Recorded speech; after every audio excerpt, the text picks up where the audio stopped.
అనేది ఈ సందర్భంగా తెలియజేసుకుంటూ సెలవు.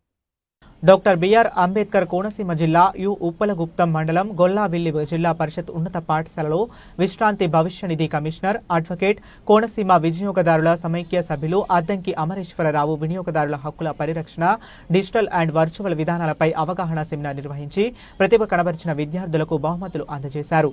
ఉపాధ్యాయులు రాణి రత్నకుమారి, ఆడబాల శ్రీను సహకార బృందం నేతృత్వంలో కన్స్యూమర్ క్లబ్లు ఏర్పాటు చేసి అద్భుత ప్రదర్శనలు విద్యార్థులు చేయటం అవగాహన కోసం ఆకట్టుకునే విధంగా ఉన్నాయని అద్దంకి అమరేశ్వరరావు ప్రశంసించారు. రత్నకుమారి విద్యార్థులలో మంచి ప్రతిభను వెలికితీయటానికి పాఠశాల విశేషంగా కృషి చేస్తున్నట్లు తెలియజేశారు.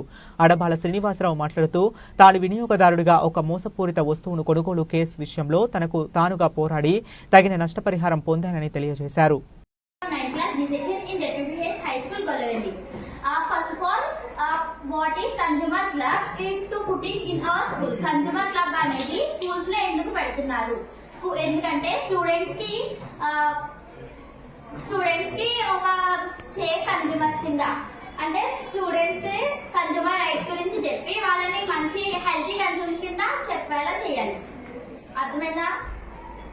కన్స్యూమర్ రైట్స్ గురించి చెప్పి వాళ్ళని హెల్తీ కన్స్యూమర్స్ కింద తయారు చేయాలి. అదే కన్స్యూమర్ క్లబ్ యొక్క ముఖ్య ఉద్దేశం. ఆ తర్వాత ప్రతి ఒక్కరు ఏదైనా ప్రొడక్ట్ కొనుక్కున్నారనుకో, వాటిని యూజ్ చేయడం వల్ల మనకి సేఫా కాదా, అది క్వాలిటీగా ఉందా, దాని ఎక్స్పైరీ డేట్ ఏంటి, అలాంటివన్నీ కూడా మనం చూసుకుని కొనుక్కోవడం స్టూడెంట్స్ కి నేర్పించాలనేసి కన్స్యూమర్ క్లబ్ అనేది స్కూల్లో పెట్టడం జరిగింది.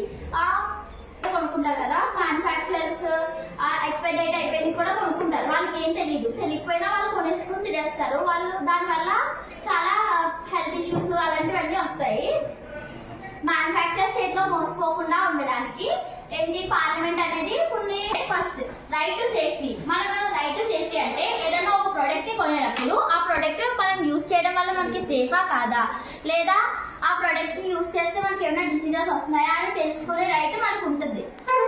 ఎగ్జాంపుల్ మనం ఇప్పుడు ఏదైనా కార్ కొన్నామనుకో, ఆ కార్ ఎలా డ్రైవ్ చేయాలి, దానికి తీసుకునే ప్రికాషన్స్ వల్ల మనకి సేఫా కాదా అనేది చూసుకుంటాం కదా. అలానే ఇది కూడా మనం ఏదైనా ప్రోడక్ట్ కొనుక్కున్నప్పుడు షాప్కి వెళ్ళాం, మనకు ఇప్పుడు ఒక ఎగ్జాంపుల్ సోప్ కావాలనుకున్నాం అనుకో, అక్కడ సెల్లర్ అనేవారు షాంపూస్ కొంటే సోప్ ఫ్రీ అలా కొన్ని ఆఫర్స్ పెడతారు కదా. ఆ ఆఫర్స్ ని మనం ఒప్పుకున్నా ఒప్పుకోకపోయినా పర్లేదు, ఎందుకంటే మనకి కావాల్సిన వస్తువుని మనం చూస్ చేసుకునే రైట్ మనకు ఉంటుంది.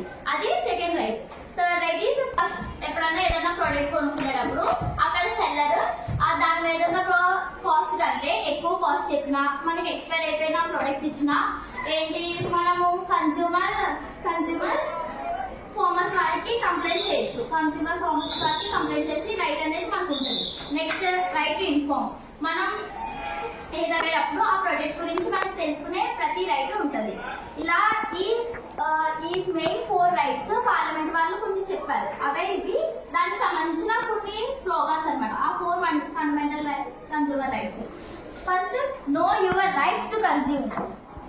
Second one, ask for bill. Don't find customers for your products. Find your customers for your products. Stop selling. Start helping. Be respected. Be protected. Know your rights. Know your rights to consume. Ask for bill. Ask for bill. Don't find customers. Don't find customers for your products. For your products. Selling. Start helping. Start helping. Be respected. Be respected. Be protected. Be protected. Rights గురించి చెప్పబోతాను. Right to equality. Right to equality అంటే అందరూ కూడా సమానంగా కొనుక్కోవచ్చు. అంటే ఒకరికి తక్కువ రేట్ ఇచ్చి ఇంకొకరికి ఎక్కువ రేట్ ఇచ్చి ఉండకూడదు. అందరికీ ఒకే రేట్ ఇవ్వాలి, అలా ఉండాలి. రైట్ టు చూసి మనం ఏ తీసుకోవాలో తీసుకోవచ్చు. అంటే చూపించండి అడిగే రైట్స్ మనకు ఉంది. రైట్ టు ఇన్ఫర్మేషన్ అడగడం అంటే వాటి గురించి అది ఎంఆర్పి ఎంత, ఎంఆర్పి డేట్, ఎక్స్పైరీ డేట్ ఇలా అన్ని అడగచ్చు. రైట్ టు రెస్పాన్సిబుల్ మార్కెటింగ్ అంటే మనం బాధ్యతగా కొనుక్కోవాలి, అంటే సరిగ్గా కొనుక్కోవాలి బాధ్యతగా. రైట్ టు హానెస్టీ అంటే నిజాయితీగా మనం కొనుక్కోవాలి. రైట్ టు ప్రైవసీ అంటే మనకి కొనుక్కోవడానికి చాలా right to fair value good quality safety అంటే అవి క్వాలిటీగా ఉన్నాయా, సేఫ్టీ మనకి ఇంటే సేఫ్గా ఉంటామా లేదా అని చూసుకోవాలి.